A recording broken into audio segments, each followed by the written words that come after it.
Hello, and welcome to Western Civ, episode 299, The Rightful Queen of England. Last time, Elizabeth let the rumors run wild as she engaged in what very much looked like an affair with her master of horse, Robert Dudley.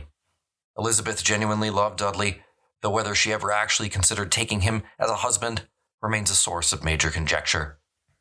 As you'll recall from a few episodes ago, the death of Dudley's wife in the summer of 1560 actually killed, pun intended, any chance of that, however. You see, Dudley was now tainted too much with the stain of his wife's death to ever become King of England. He knew that. William Cecil knew that, and most importantly, so did Elizabeth. In today's episode, Elizabeth deals with the continued fallout from the death of Amy Dudley, and rumors of Mary, Queen of Scots, continue to stalk the English court. Gossip about Dudley's alleged responsibility for the death of his wife spread rapidly, and in pulpits all over the country, preachers, quote, harped on it in a manner prejudicial to the honor and service of the Queen, end quote. Soon, rumors of Amy's death was the talk of Europe. From Paris, on the 10th of October, Englishman Sir Nicholas Throckmorton wrote to Cecil that he had learned of the strange death of Amy Dudley. In fact, the news was already being loudly shouted about the French court, with the most unfavorable conclusions being drawn. And in a private letter to the Marquess of Northampton, Throckmorton would later confide, quote, I wish I were either dead or hence, that I might not hear the dishonorable and naughty reports that are made of the Queen, and the great joy among the French princes for the success they take, and they are likely to have in England, not letting to speak of the Queen and some others, that which every hair on my head stareth and my ears glow to hear. One laugheth at us, another threateneth, another revileth the Queen. Some let not say, what religion is this, that a subject shall kill his wife, and a prince not only bear with all, but marry with him? If these slanderous brutes, that means rumors, not be slaked, or if they be proven true, our reputation is gone forever. War follows, and the utter subversion of queen and country, end quote. Along with this letter, Sir Nicholas and countless other English nobles made the following private, sometimes public, plea that Elizabeth not marry Robert Dudley. In France, everyone who mattered believed Dudley had murdered his wife. Even in Protestant Germany, most princes agreed. Some even believed he had already married Elizabeth. Elizabeth responded indignantly to these rumors. She had not married Dudley, and she quickly informed her ambassadors that Dudley had been at court when his wife had died and had been cleared of all charges.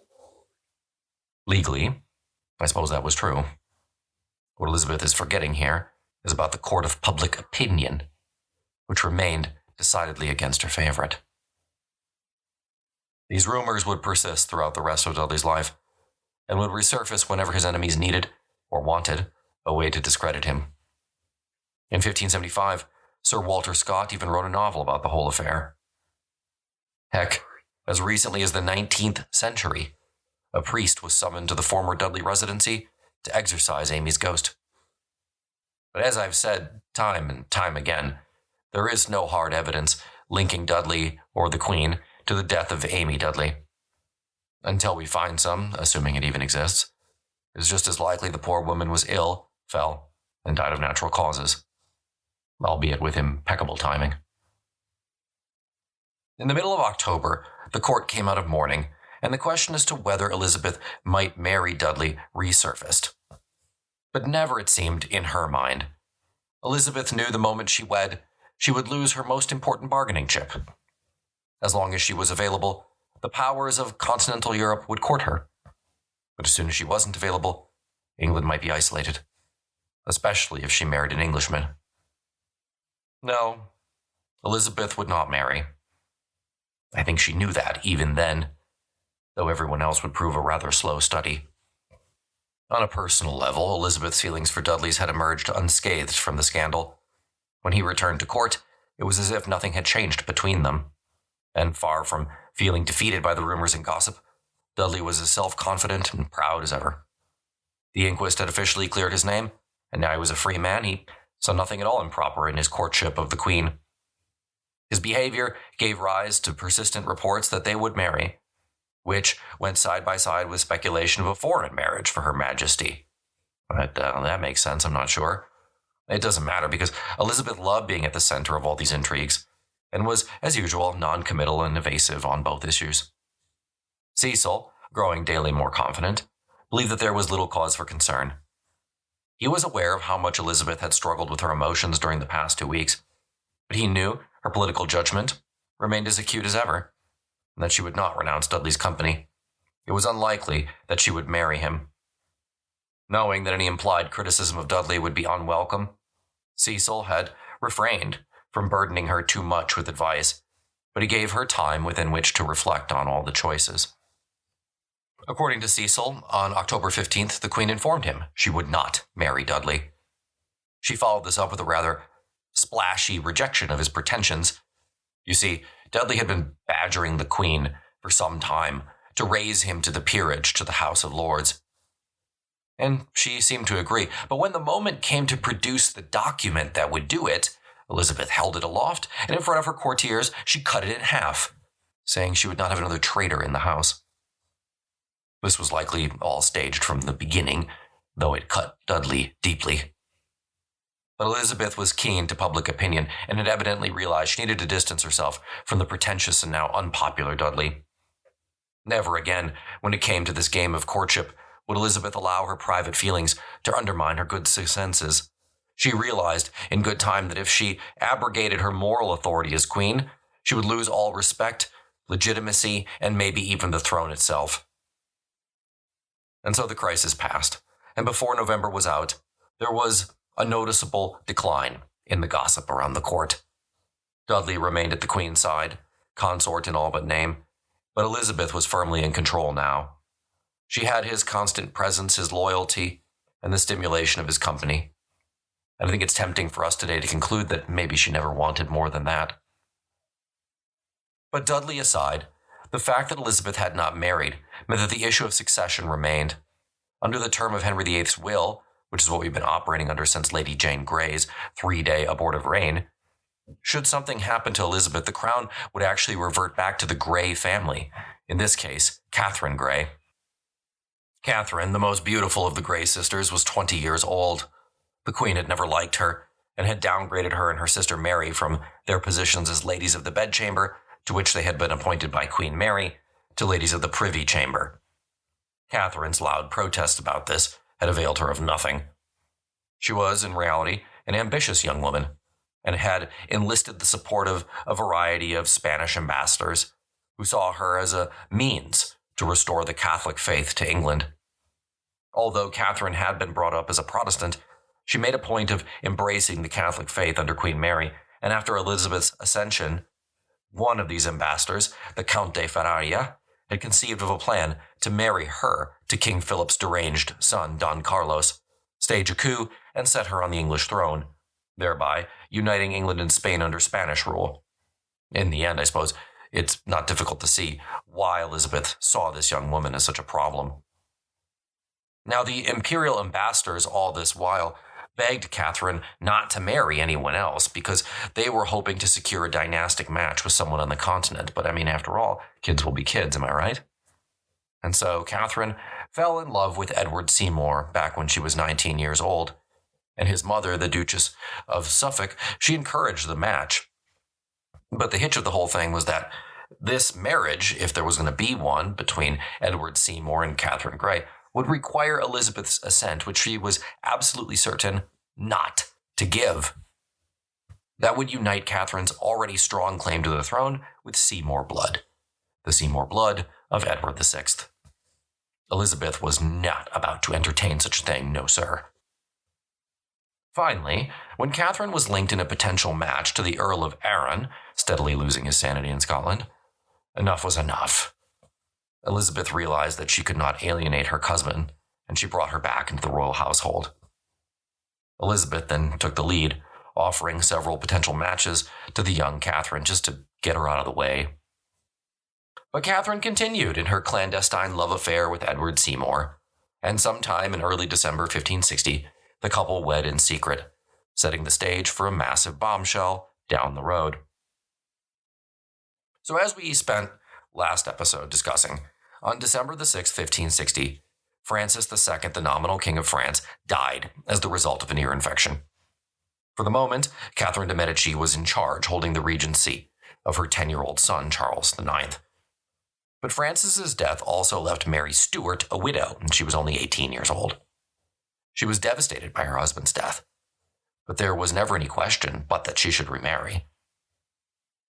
Catherine was jealous of Mary's status and influence, and desperate to get her former daughter-in-law on the next boat to Scotland.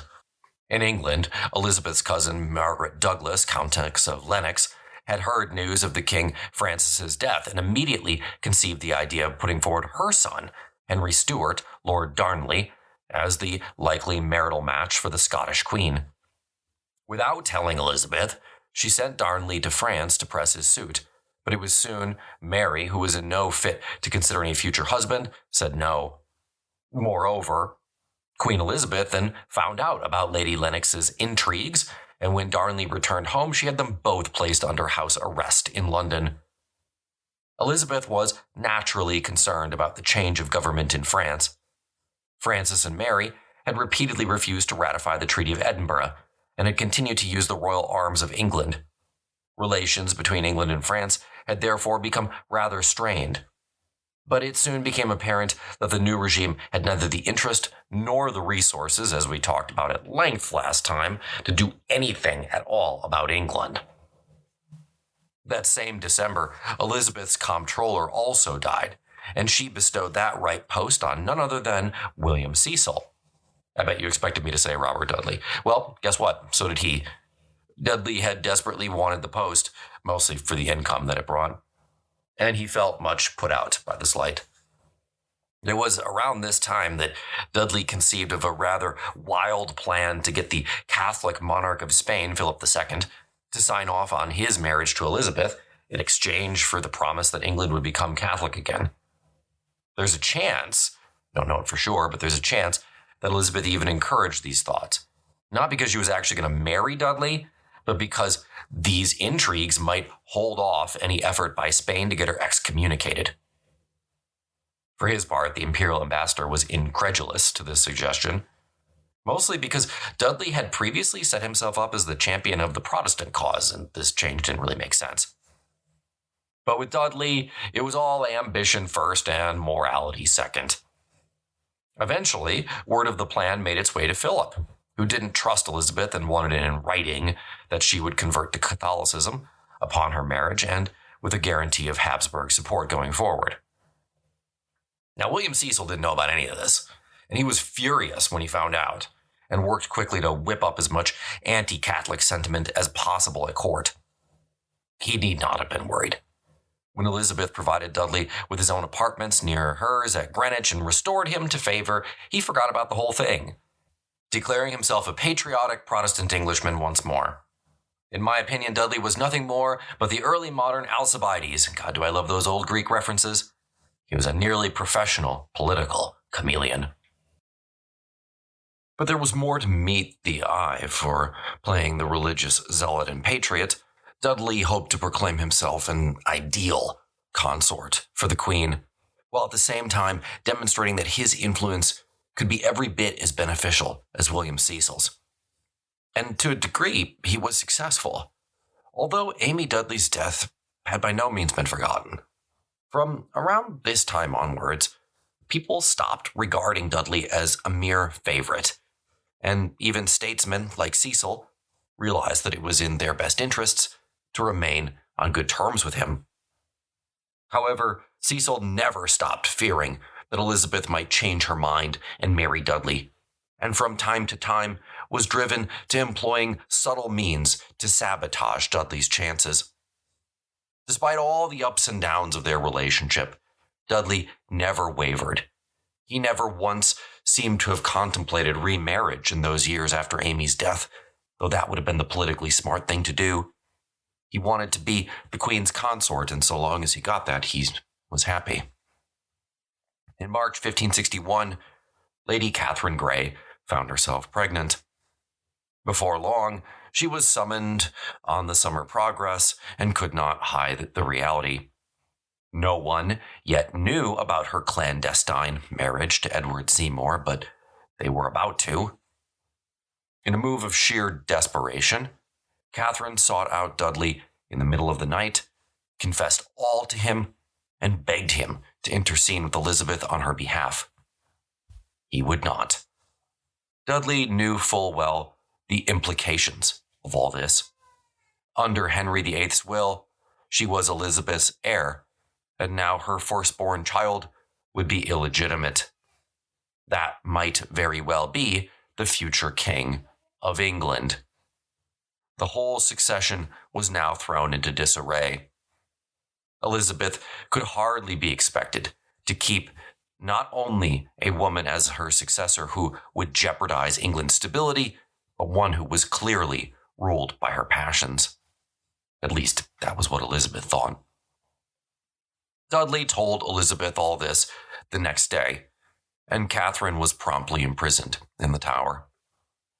Edward Seymour followed his secret wife there shortly thereafter, though the two were given different cells.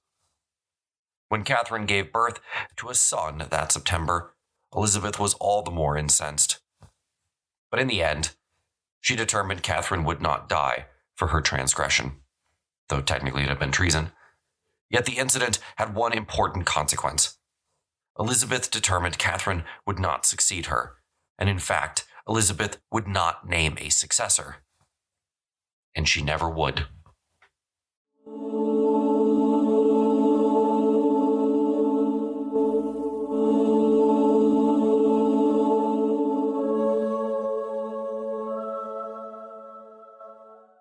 Mary, Queen of Scots, had since 1558 considered herself the rightful Queen of England. In fact, her chief preoccupation was her interest in the English succession, and she had therefore consistently refused to ratify the Treaty of Edinburgh, which denied her the right to be even the quote-unquote second in the kingdom as Elizabeth's heir. She had also declined to acknowledge Elizabeth's title as Queen of England, and continued to flaunt the English royal arms quartered with her own. It was because of this that in the summer of 1561, Elizabeth refused Mary safe conduct through England on her way home to Scotland. She later changed her mind, but by then Mary had taken ship from France and landed at Leith, the port of Edinburgh, on the 19th of August.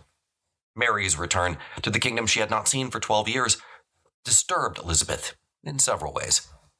Apart from the dynastic threat posed by her cousin, who was regarded by many Catholics in Europe as having a better title to the English throne than Elizabeth, there was the possibility of religious conflict north of the border. Mary had told the Pope that she intended to restore the Catholic faith in her Calvinist Scottish kingdom. On a more personal level, Elizabeth always regarded Mary as her rival, younger than Elizabeth and reportedly more beautiful. Mary's widowhood meant that the Queen of England was no longer the most desirable match in Europe. It was universally assumed that Mary must marry again, and her choice of husband was also a matter of concern to her cousin, who feared the arrival of a powerful Catholic prince in the neighboring kingdom above. After all, the near proximity of Catholic claimant to the throne posed a continuing threat to the Queen's security. These preoccupations and the rivalry between two female sovereigns were to become the focal point of Anglo-Scottish relations for about the next quarter of a century. Now, getting back to Mary, Queen of Scots for a moment, her education had been very traditional. She learned French as well as enough Latin, Spanish, and Greek to understand it, but not be able to write it.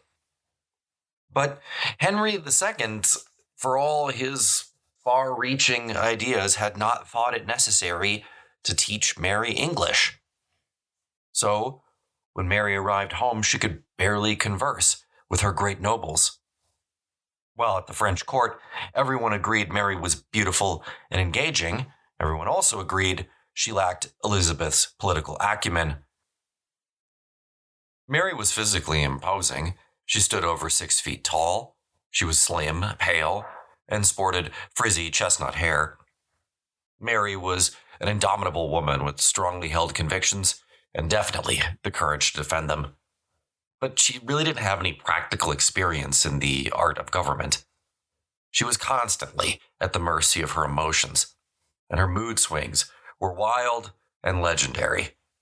When things went well, She was overjoyed, but setbacks or stress could plunge her into a depression so deep that one English ambassador described her as a, quote, sick, crazed woman, end quote. The unkindness of others could reduce her sometimes to the point of collapse. And there were times when she spent days in bed recovering from nervous strain, which was regarded as very odd by many of her contemporaries. Unlike Elizabeth, Mary did not enjoy good physical health. She was often ill, frequently with a mysterious pain in her side, and it's very possible that some of these ailments didn't exist in her body, but just in her mind. To Mary, Scotland was a foreign land. To her subjects, Mary was a foreigner. Scotland was cold, and its nobility far less civilized than those in France, at least by her estimation. The Scots were willing to tolerate her personal Catholicism for now, though Mary failed to recognize just how much they had disliked her mother's decidedly French rule. That anti-French bias would become a problem for her in later years.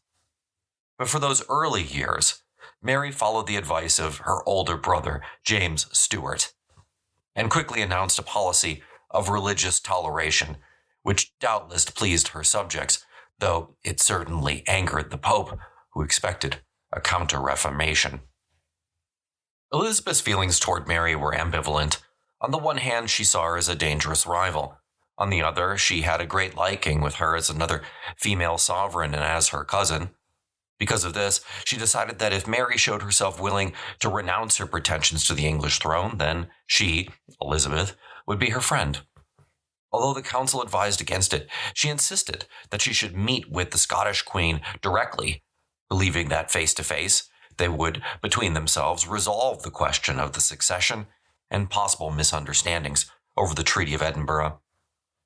It wasn't long before Mary came to the same conclusion.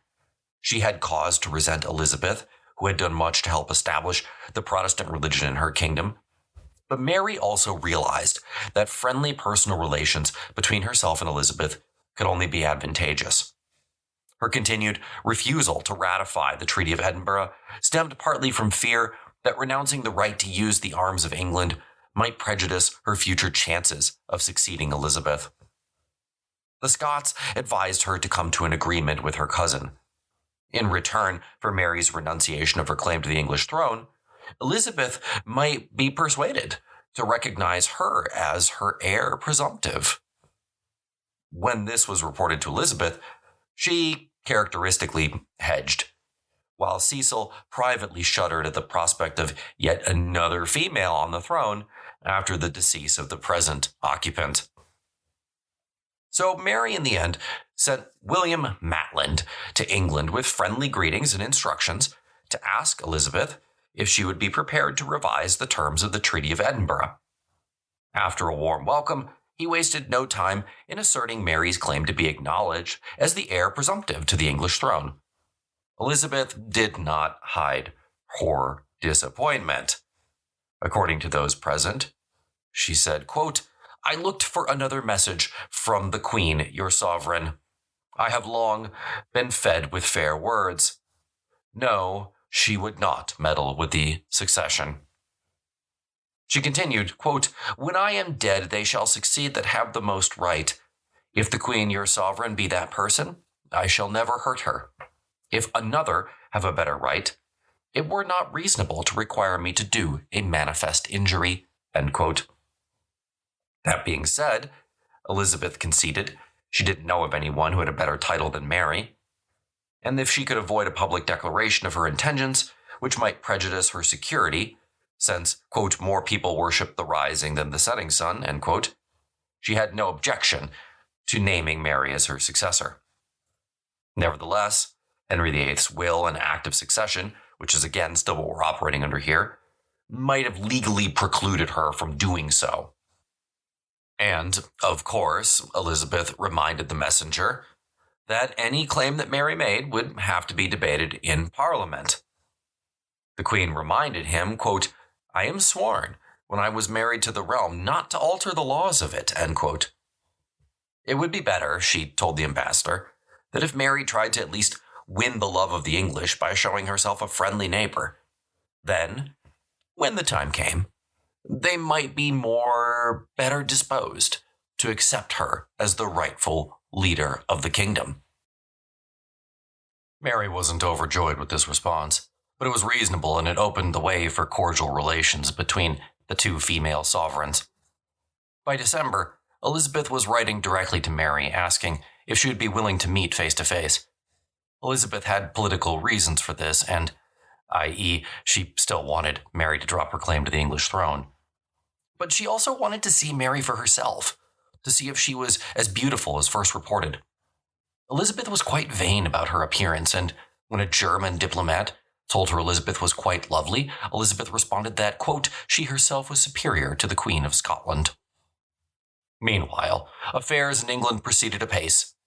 Elizabeth by now had emerged from the Dudley scandal unscathed, relatively. When she took up a residency in London on September the 8th, 1561, thousands turned out to see her. Dudley's star was still in the ascendant. In November 1561, Elizabeth was observed, wearing a disguise, leaving Whitehall by the back exit to watch him take part in a shooting match. On the 26th of December, the Queen restored his brother, Ambrose Dudley, the earldom of Warwick, once held by his father and late brother, together with Warwick Castle and huge tracts of land in the Midlands. Then, on December the 22nd, Dudley was admitted to the membership of the Inner Temple of the Inns of Court, whom he had supported in a land dispute. 5 days later, he presided over a magnificent gathering in the Great Hall of the Temple, while on the next day, plays were performed there, all with a common theme, that the Queen should marry Dudley. Dudley himself was still occasionally hopeful that this might come to pass, but the ambassador of the Duke of Saxony reported to his master that Elizabeth told him, quote, that she had never thought of contracting a marriage with Lord Robert, but she was more attached to him than any of the others, because when she was deserted by everybody in the reign of her sister, not only did he never lessen in any degree his kindness and humble attention to her, but he even sold his possessions that he might assist her with money, and therefore she thought it was just that she should make some return for his good faith and constancy. End quote. But Dudley wanted more. In January 1562, he approached the Spanish ambassador again about Philip's support for a marriage between him and Elizabeth. By now, the ambassador was tired of this game. He saw the real problem was not whether Philip pushed a match, but whether the Queen would realistically ever agree to anything. The ambassador later broached the subject with Elizabeth, who told him not only that she would not commit to any marriage, but she had already told Dudley this, and he agreed. The ambassador left exasperated again. Now, by May, Queen Mary was pressing her representatives to get a royal audience with Elizabeth. We know from her letters back to France she was positively elated by the idea, though what she thought she might get politically out of the deal remains more difficult to discern.